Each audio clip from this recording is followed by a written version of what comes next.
In this episode, you'll hear the story of a man who was taken prisoner after the ship he served on was sunk by a German U-boat. A man who fooled the Germans and gathered vital intelligence about their submarine operations. A man who refused to give up until he successfully escaped captivity and made sure his fellow prisoners could do the same before he did. This is the story of Medal of Honor recipient, U.S. Navy Lieutenant Commander Edouard Izac. Born in Cresco, Iowa on December 18, 1891 to Balthazar and Mathilda Izac, Edouard was the youngest of 9 children. He later moved to South St.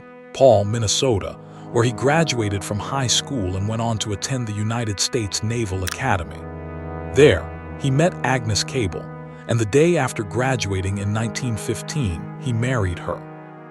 Before the U.S. entered World War I, Izac's first assignment was aboard the USS Florida, a battleship. After his promotion to lieutenant, he volunteered for the Naval Transport Service and was assigned to the troop transport USS President Lincoln in July 1917. The Lincoln successfully carried U.S. troops from New York to France across 4 voyages. By the 5th trip, Izac was the ship's executive officer. The vessel safely reached the French coast, unloaded its passengers, and began its return trip to the U.S. on May 29, 1918. However, the next day, after their destroyer escort departed, the convoy spotted a German U-boat in the morning light. About 600 miles off the French coast and far from help, the Lincoln's captain did everything he could to evade the submarine, but it was too late. At 8:54 a.m., U-90 fired 3 torpedoes that struck the Lincoln, sinking it within 30 minutes. Of the 700 men aboard, 26 were lost. Survivors escaped into lifeboats as the remaining ships fled to safety. The U-90 surfaced, searching among the survivors for senior officers. When they found Izac, he lied and told them the captain had gone down with the ship. Believing him to be the highest-ranking officer left, they took him prisoner. What the Germans didn't know was that Izac spoke fluent German, a skill inherited from his German-speaking parents. During 5 weeks aboard the U-90, Izac was treated relatively well. The Germans allowed him to dine and play cards with the officers, unaware that he could understand every word they said.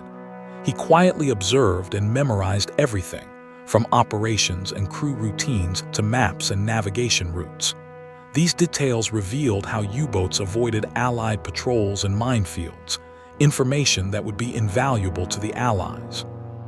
After several failed escape attempts, Izac was transferred to a harsh prison camp in southwest Germany. Starved and beaten, he still refused to give up. During a transfer in July, while aboard a moving train, he made another daring escape attempt, jumping headfirst from a window at 40 miles per hour. He survived but was captured again, severely beaten, and placed in solitary confinement. Despite his injuries, Izac began training his body again, determined to make one last escape. On October 6th, he and several other American POWs executed a daring plan. Wearing stolen German uniforms, they cut power to the camp and split into small groups to evade capture.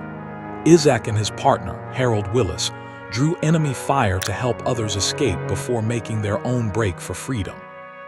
Their goal was neutral Switzerland, only 18 miles away, but instead of taking the direct route, they trekked over 120 miles through the Black Forest, following the Alb River to the Rhine. Living off raw vegetables and foraged food, they finally reached the Rhine on October 13th. Crossing the heavily guarded river at night, they made it into Switzerland, where they were rescued and taken to Bern.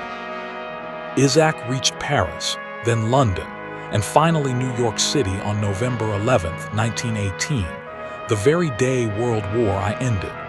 Of the 70 men who escaped that night, only 3 made it to safety. Though his intelligence didn't directly influence WWI combat, Izac's detailed insights into U-boat operations helped shape future submarine warfare. For his courage, intelligence gathering, and multiple escape attempts, Edouard Izac was awarded the Medal of Honor on November 11, 1920, exactly 2 years after the war's end.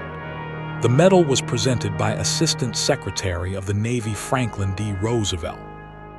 Izac retired from the Navy in 1921 as a lieutenant commander and settled in San Diego, working as a freelance writer.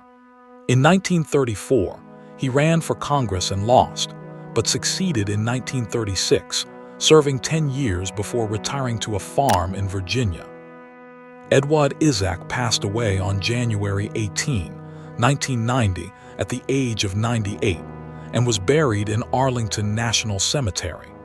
At the time of his death, he was the oldest living Medal of Honor recipient from World War I.